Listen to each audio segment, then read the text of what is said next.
C. Joseph Vijay எனும் நான்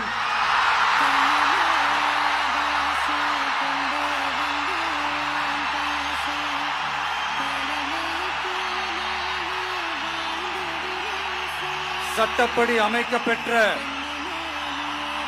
இந்திய அரசியல் அமைப்பின்பால் உண்மையான நம்பிக்கையும் மாறா பற்றும் கொண்டிருப்பேன் என்றும்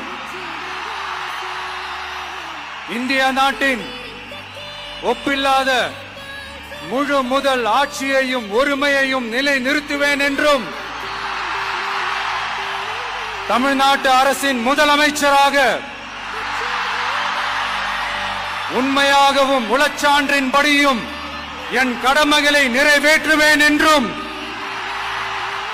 அரசியல் அமைப்பிற்கும் சட்டத்திற்கும் இணங்க அச்சமும் ஒருதலை சார்பும் இன்றி விருப்பு வெறுப்பை விலக்கி பலதரப்பட்ட மக்கள் அனைவருக்கும் நேர்மையானதை செய்வேன் என்றும் ஆண்டவன் மீது ஆணையிட்டு உறுதிமொழிகிறேன்.